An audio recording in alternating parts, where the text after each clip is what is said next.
13 minutes. Okay, I think we have time. I'll give you what you want, Chief. Give it to me! Give it to me! So, let's skip ahead.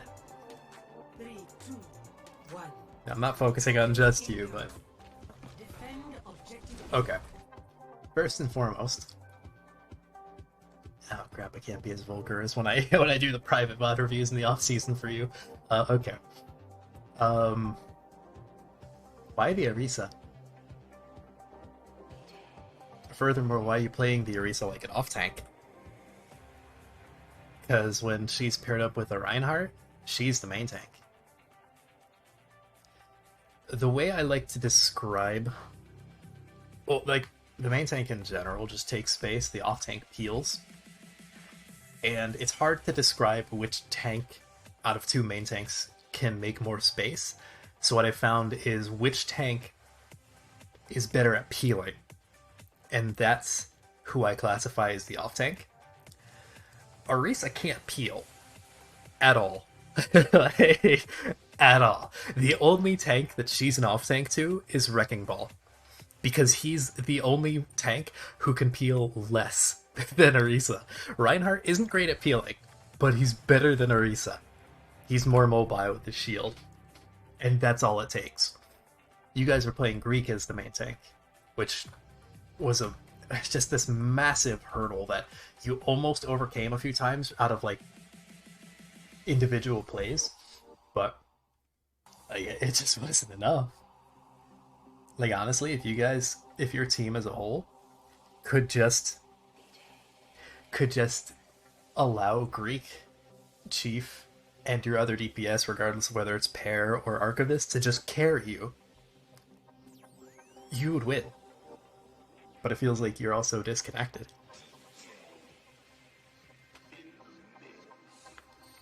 Greek was playing Orisa the entire week, but her main tank ended up in I'm assuming that's Tevatron, who played main tank week 1 for you guys.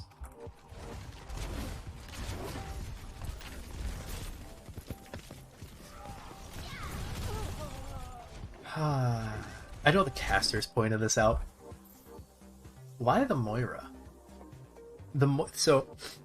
So Lucio Moira is risky in general, not necessarily in this composition. That's just a general statement. It's a risky support duo because it has extremely small amounts of sustain.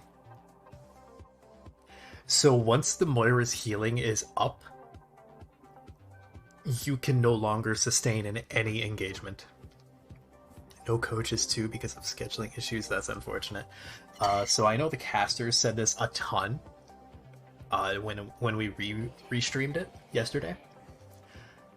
But Baptiste would have been the better option there. Just like full stop. Ana would have been okay. Baptiste would have been the best option. It would have actually fit into the composition. You probably could have survived. Not to mention Gumsauce had like terrible positioning on the Moira. I think it was just a bad game overall. And I know Gumsauce can play this because he's like a full flex god. Right? Like he's actually quite good at basically anything he touches, but he's fighting an uphill battle here with the Moira because like this is a bunker comp, which is meant to take a lot of damage and sustain through it, and he's the entire source of sustain. So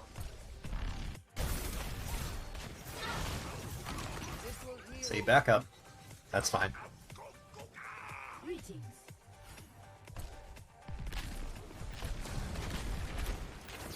You're all very slow. I get having coached Greek.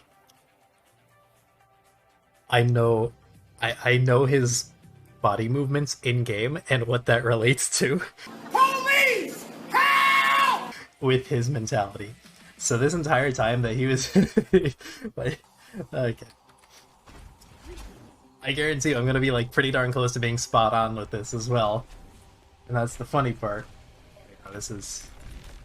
Yeah, there you go. See how he's like running back and forth? He's checking for everyone. He's like, come on, let's go, let's go. He's trying to get you to push in, but you're taking so long. You're acting so slow.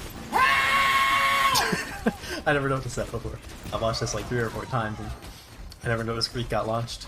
So yeah, the entire reason you lost that engagement, if you want to call it an engagement, it's more like a failed rotation. You didn't get to the fighting part. Was because he took so long.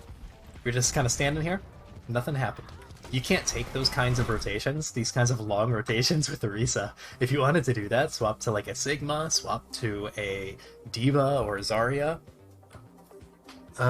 King wanted us to play that comp, but him not being there, I'm assuming, makes it really hard to understand and what to do, especially with the tank line. So, again, like, you could get away with the Orisa Rhyme, but you kind of have to swap duties of who's the main tank. Because the Orisa needs to be the one to take the space, and the Reinhardt needs to just kind of chill and protect the team. You guys kind of flipped it around, probably because Greek is more assertive, is my guess, just having known him for a while now, and knowing his playstyle. And then furthermore, I don't see any world in which the Moira is the correct option. Like, you could play Zenyatta, that would be better. Right? Because at least you could give your DPS something to poke at. Like, Moira is objectively the worst possible flex support. Like, you get more value out of Ana.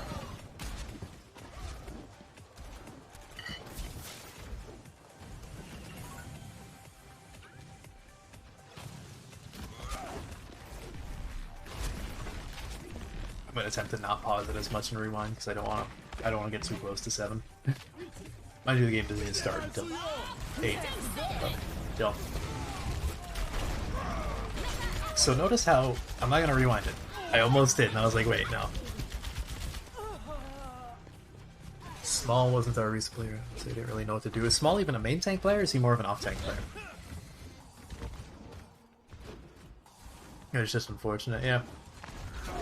Honestly, though, MI6 played so poorly that you guys could have won it at multiple points. So if you'll notice... Top tank, yeah, I figured. If you'll notice, MI6 are setting the pace of the fight every single fight. They're the first ones to invest cooldowns, they're the first ones to invest ultimates, every single time.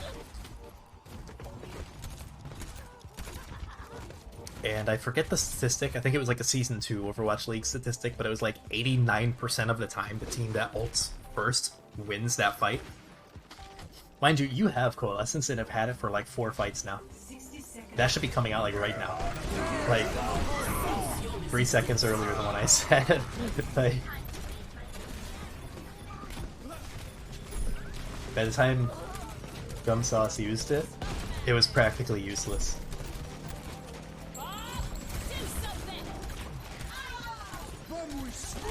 Oh, why? Why? Why? You just saw your Orisa die in front of your very eyes. I guess it was last fight, but that's only because you're taking so long. That shit's unfortunate. I know you guys take this. Because I streamed it and recorded it and did all that stuff multiple times over.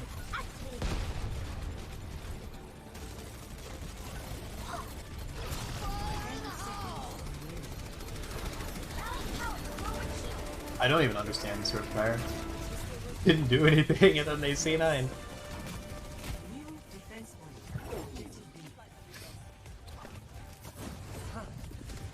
You probably should have gotten held. Oh yeah, that was another thing. I'm not gonna rewind it, but you let the D.Va get back in mech. As soon as you're done with her, just kill it. Because the respawn, the quick respawns, goes away fast. It's only the first couple seconds after you cap, and that was way after. You're going too back and forth. I wanted to cry here. I feel like that just sums up the last 2 weeks for this team.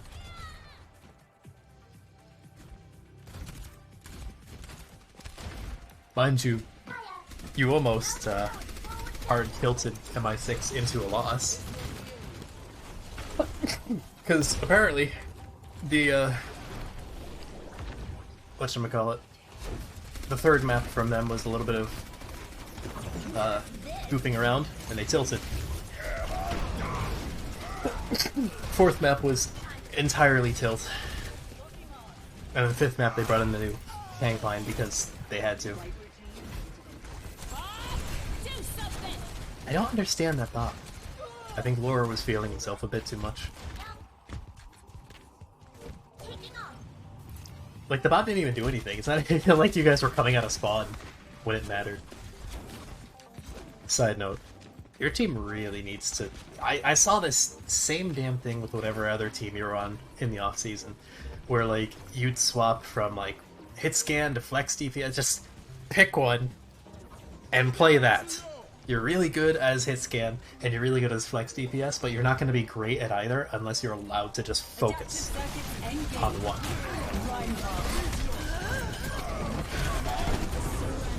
Unfortunate.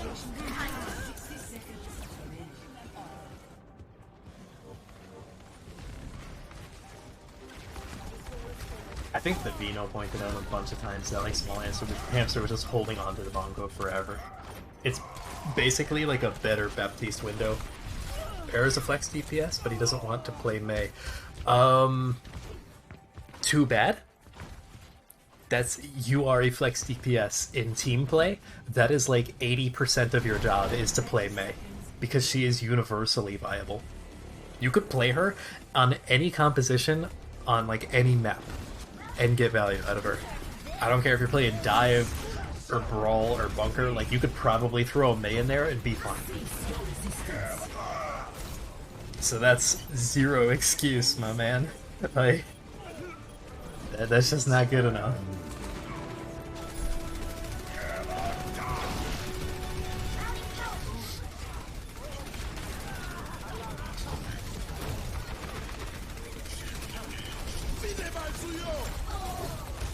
The fact that you did take a tick definitely helped you, though.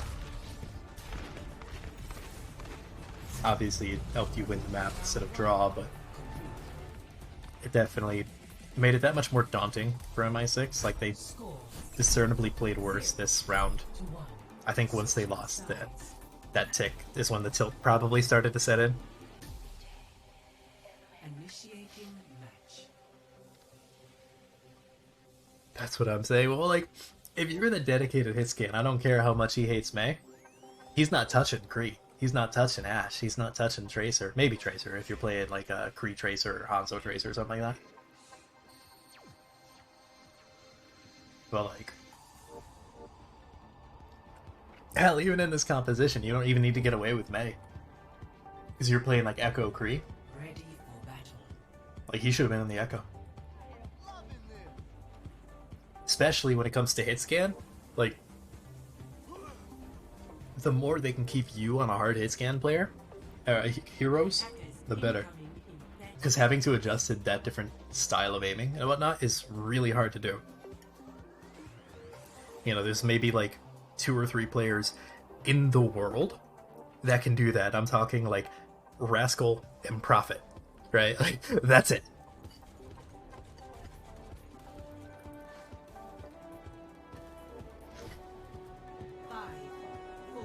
Your Torb was good.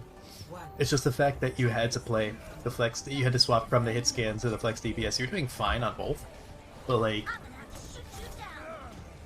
you shouldn't have to swap positions like that. If you're hit scan DPS, you gotta be hit scan DPS, and that's really on your team to enforce that. You know, because throw a hit scan DPS off their rhythm. Say like you put Archivist back in and you were again the hit scan DPS in like Busan. That alone could have thrown the map even harder than what you guys eventually did.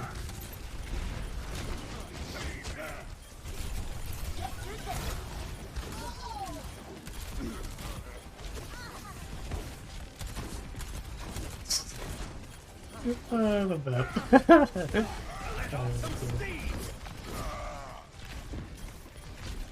Especially when you need to get back on hit scan after. Yeah, that's the thing. That's what I'm saying. It's like your aim feels weird afterwards just because you're not consistently on hit scan. Hit scan is very much like you have to warm up for it. You have to be feeling it. You have to be in the zone.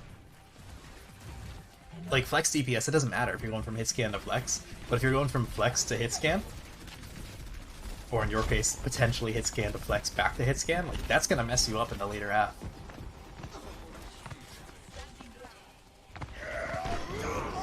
The synchronized shatters, but slightly faster on Faith. This is such a weird fight. And not necessarily from the police. It's more weird that MI6 stood here and took it. They should have just run to point. They didn't want to take that fight there.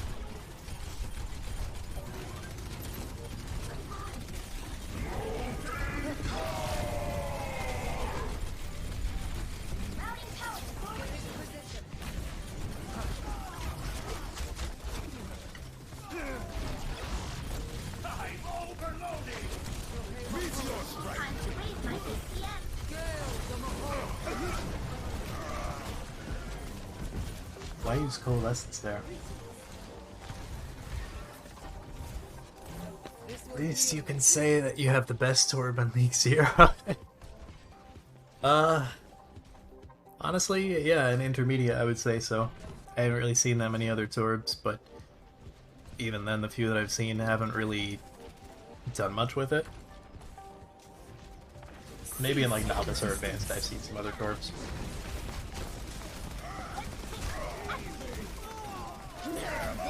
I like the idea here. Just like getting in their face. I don't know how Small Hamster managed to die to that. Either or. It worked. That's the kind of fight that you need to be taking. 60 seconds remaining.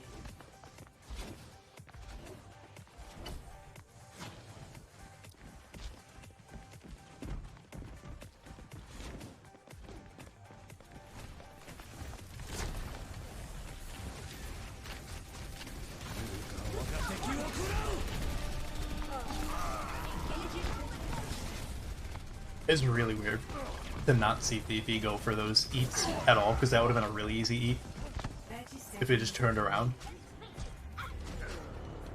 Probably would have gotten it. Both times it happened. Like, I don't know. Grants and Intermediate's that level where, like, it's kind of iffy as to whether they even try to eat it. Like, Novice, it's pretty rare that you see any Diva go for an eat.